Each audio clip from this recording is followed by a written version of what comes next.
So ojú gbàgede níbi tá a wà yìí. So this is like a center. Yeah, that's what I'm doing. This is like a center stage. You have all the children on the other side while the adults are on this side. It's a masquerade festival in Pobe, in Benin Republic.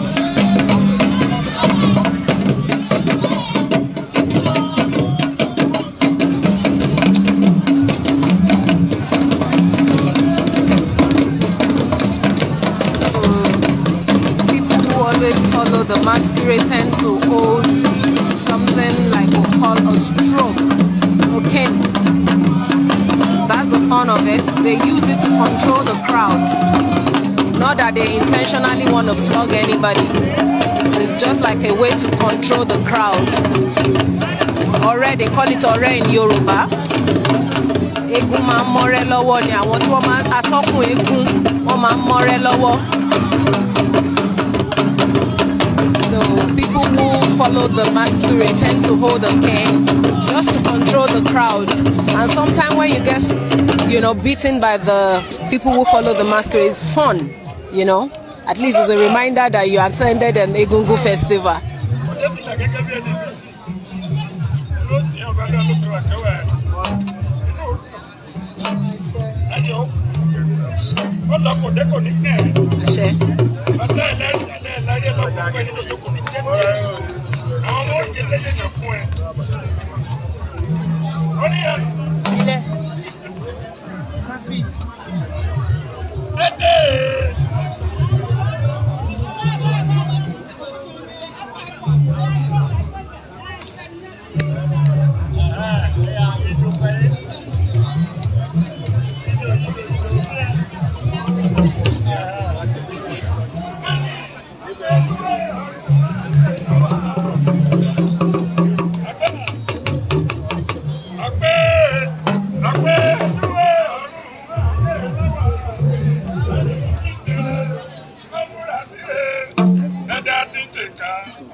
Center stage.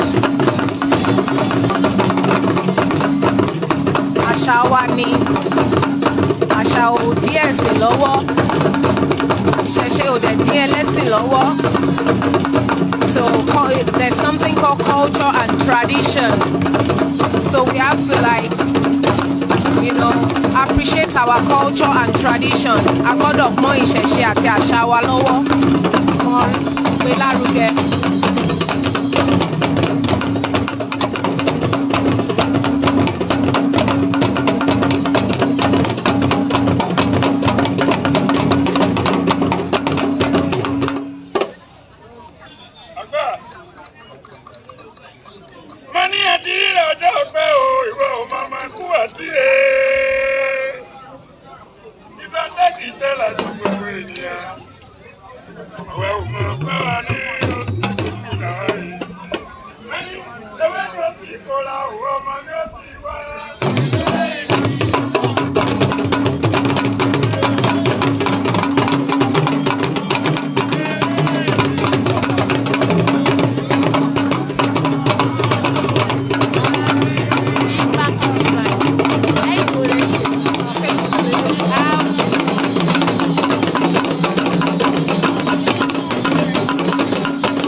Pobe in Benin Republic is a Yoruba land dominated by Yoruba people.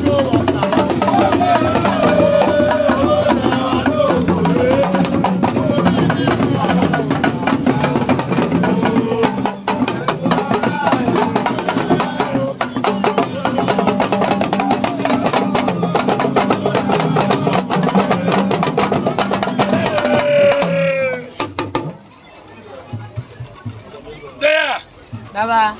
Tata ya chapa oni. Awa. Ile nko. Adúpẹ́. Má bínú, má béèrè. Àgbà tí ò bínú lọ máa ń pọ̀.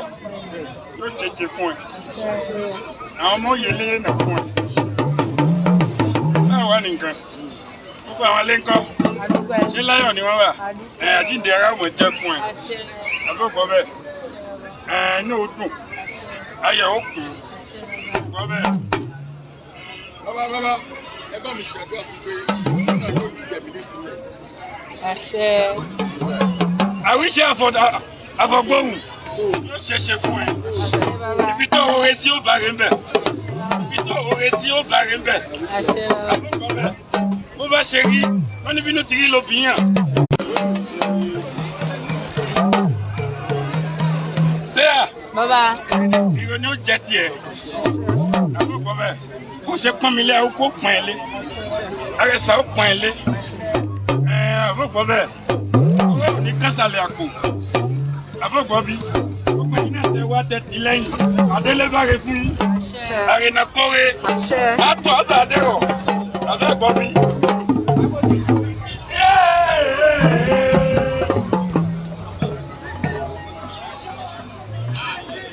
Oníyàlù. Mani, oke máa yọ o, ẹlẹ́kùnrin lẹ o. Yé, oke máa yọ o, ẹlẹ́kùnrin lẹ o, ọmọ ojú mi náírà rè wé o.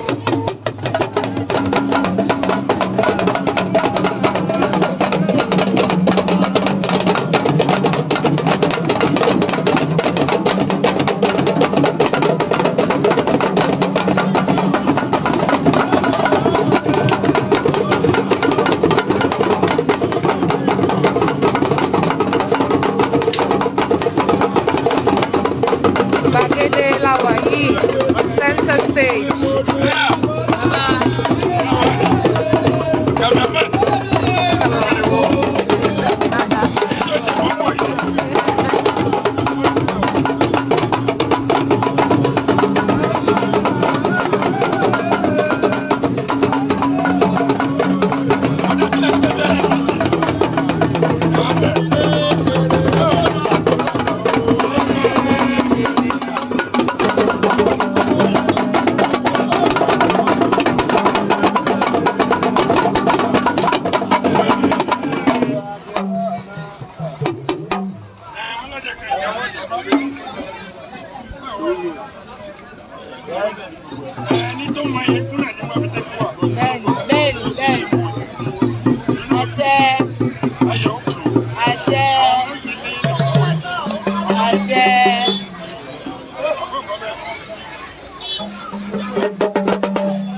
gbàgede la wà yìí ibi tí ọdún eégún ti ń lọ lọ́wọ́lọ́wọ́ ní ìlú Pobe, Benin Republic.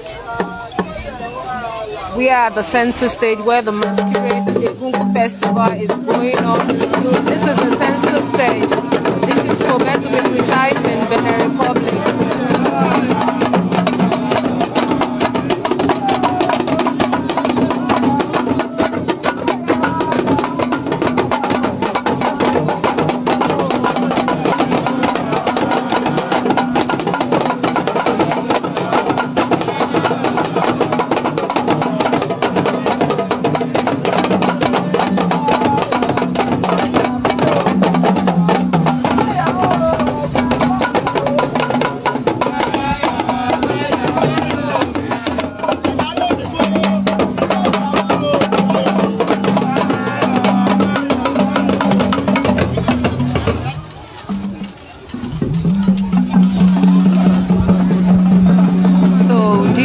Types of masquerade will come out. Salako leleyi tó ń lọ yìí. Salako and another set are ready to come out. Nípele nípele.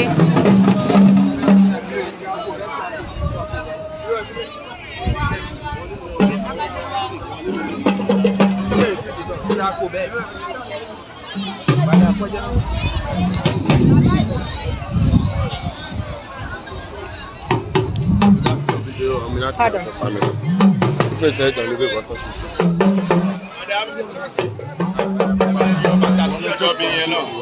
Okay, okay.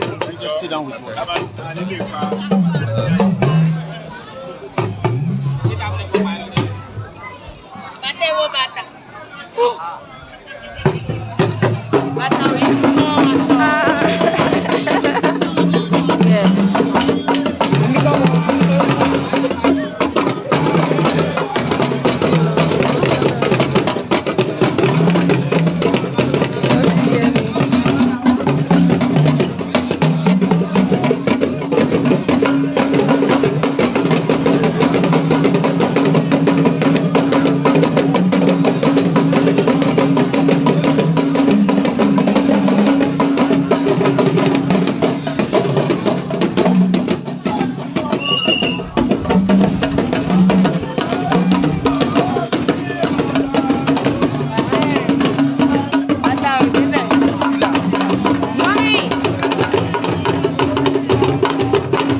Gbọ́dọ̀ pa àṣà àti pa òfin àṣà mọ́. Ẹni tó bá ń tẹ̀lé wọn gbọ́dọ̀ wọ bàtà. That's Koikimedia bringing the world closer to your doorstep. Like we always tell you, we're gonna bring it right to your doorstep. This is Pobe in Benin Republic, and what is actually going on is the Egun festival. Ohun tí ẹ̀ ń wò lọ́wọ́ yìí ni ọdún eégún tí wọ́n ṣe ní ìlú Pobe ní ìlú Benin Republic. Ní Pobe ní ìlú Benin Republic. That's Koiki himself. He always bring it down to your doorstep. Bí àṣà àti ìṣe ilẹ̀ Yorùbá lárugẹ.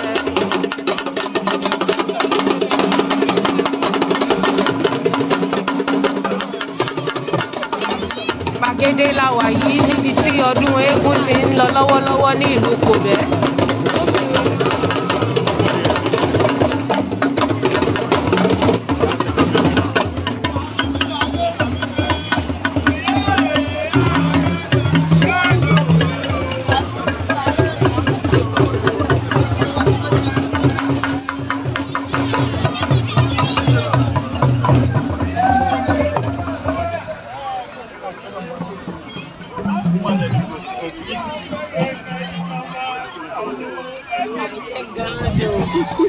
Wọ́n ṣe láìpẹ́ ni. Bẹ́ẹ̀ni.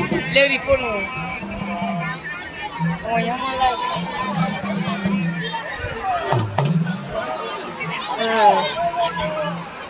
Ẹ fẹ́ kú.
Mo ṣe sọ tẹ́lẹ̀ inú gbàgede tí gbogbo wọn ti ń jáde lẹ́yọ kọ̀ọ̀kan nìyẹn inú Igbale Egun.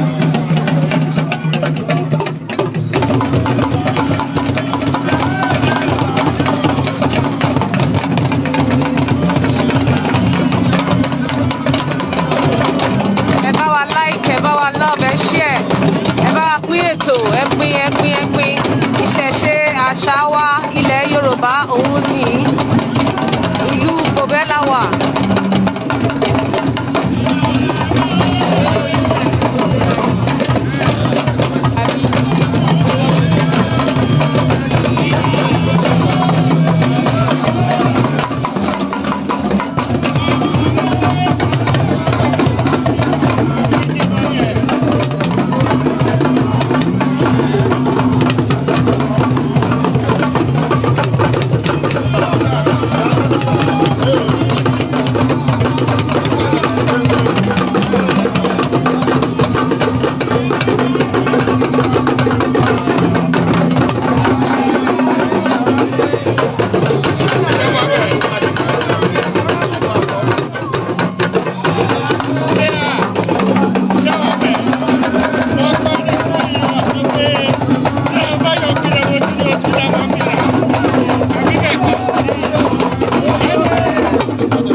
Another masquerade is about to come out. Oh, that's a very, very stylish one. Oh my God, this is beautiful.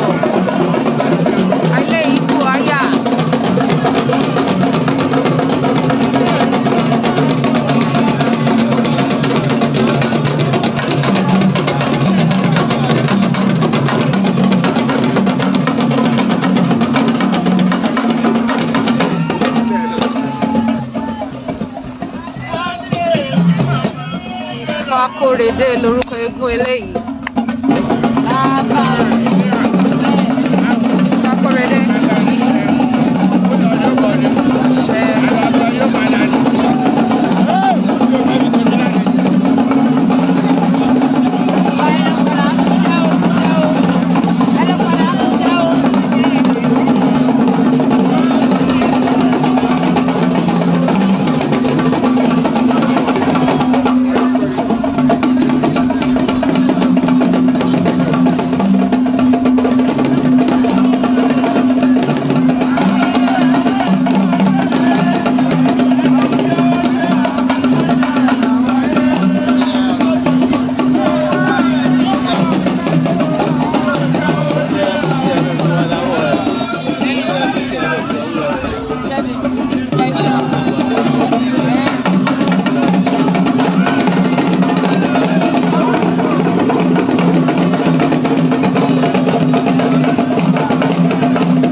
This is the center stage where all the masquerade will display. And presently we are in Benin Republic.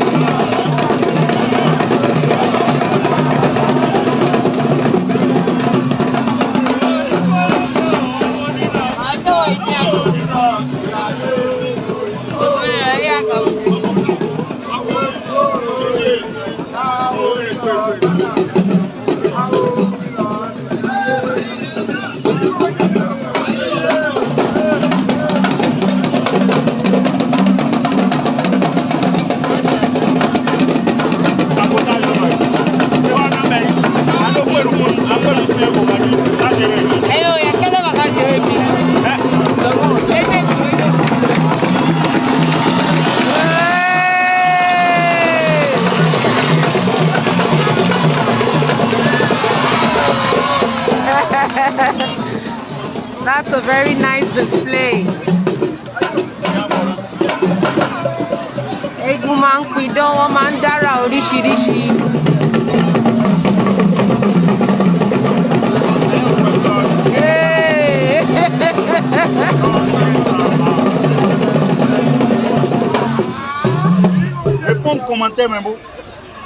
Oh, that's a nice display.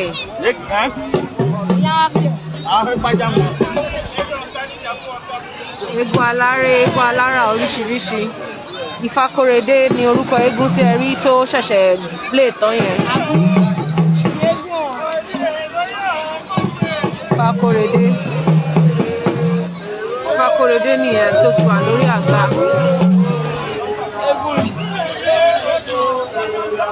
Ọládélé ni orúkọ eégún tí ẹ rí tó wà níwájú wa yìí.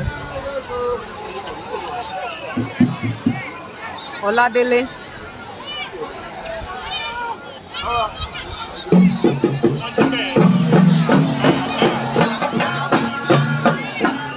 Ọlámadélé gbogbo wa.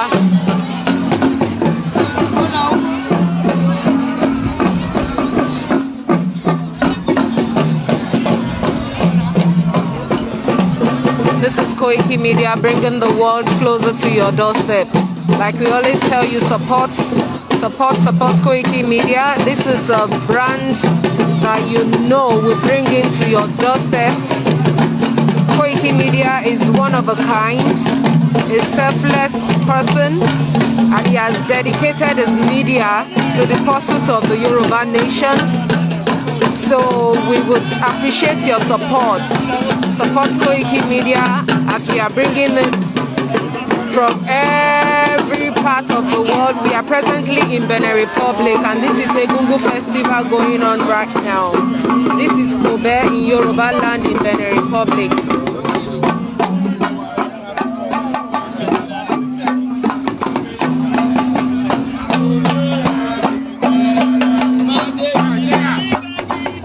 Akorede.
Ọládélé ló jókòó, Ìfákóredé ló tẹ̀lé. Ọlábíàbàtà ló wà ńlẹ̀ lọ́wọ́lọ́wọ́ lójú àgbo.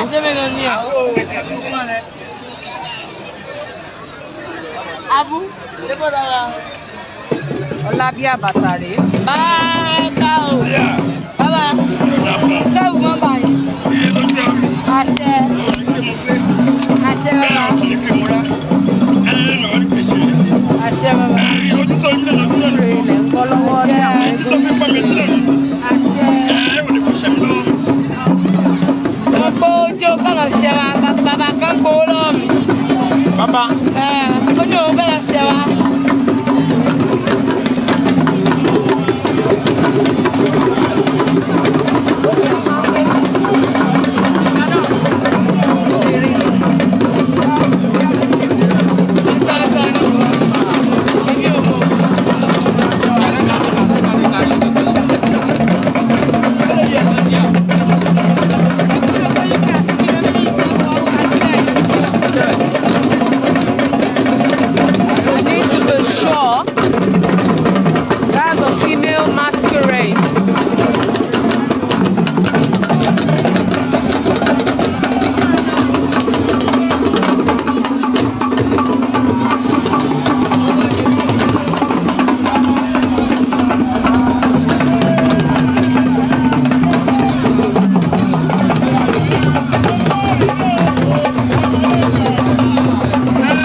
Culture is the way of life. We Africans need to appreciate our culture and tradition.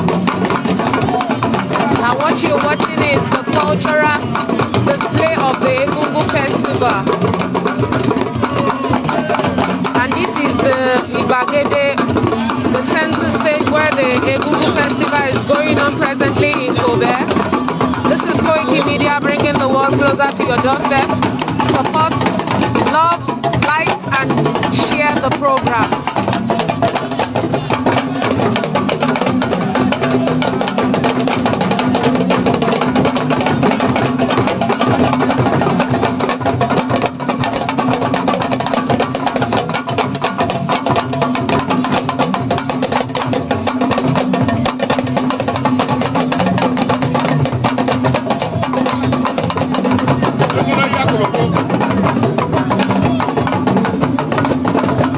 Yeah.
support and like the program. Share, please share the program. This is Egungun Festival going on in Pobe, Benin Republic.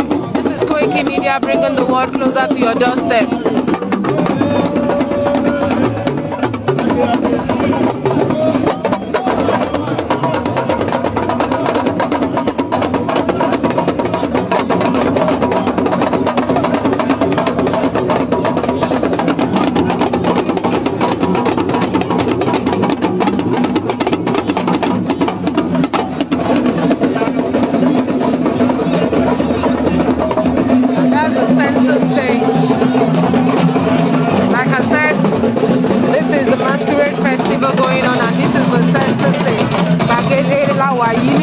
Odun Egun ti ń ṣẹlẹ̀ lọ́wọ́ ní ìlú Pobe.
Give it to Yomi. Look at him.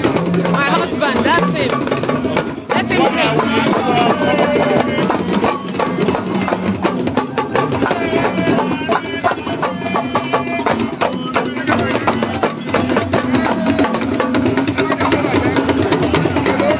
Let him hold the phone. Drink something. Now.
Of the masquerade. Presently, oríṣiríṣi eégún ló ti wà lójú agbo.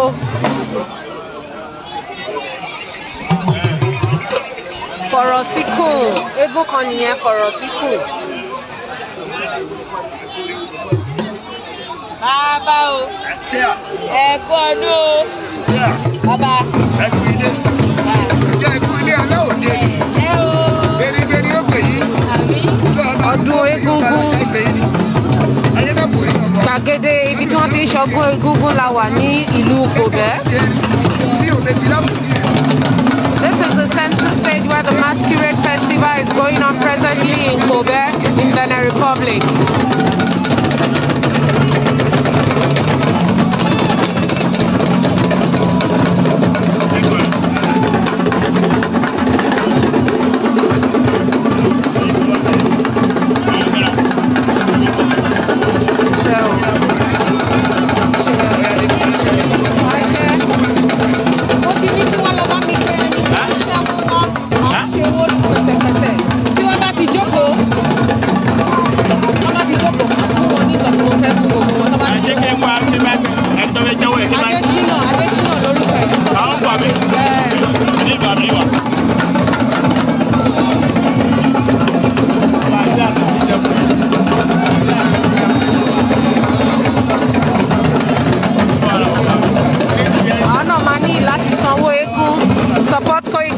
Yeah, so that one of my son will do Egun lawa. Yeah, we go to wasiwaju alataro. Support Koikimedia. This is Koikimedia bringing the world closer to your doorstep.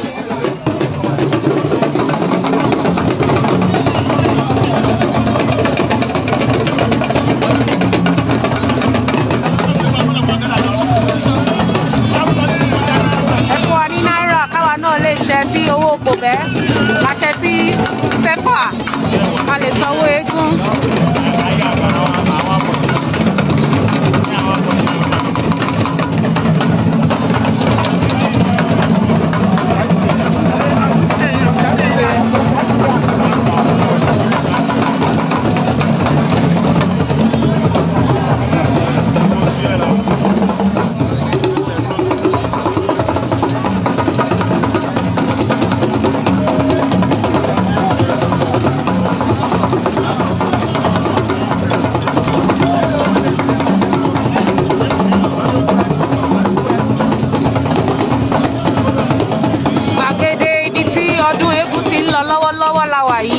We are at the center stage where the masquerade festival is going on.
Doorstep.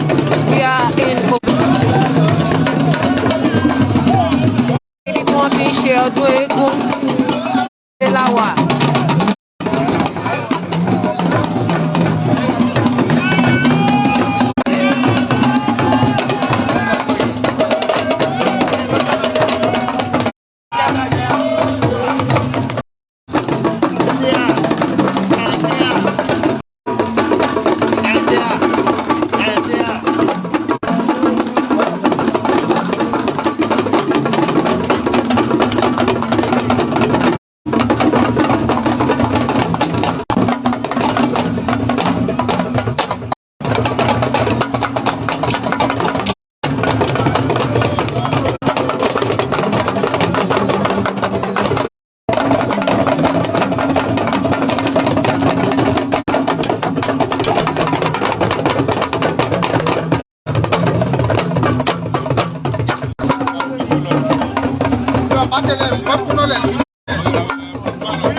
Here with us, the network is slow.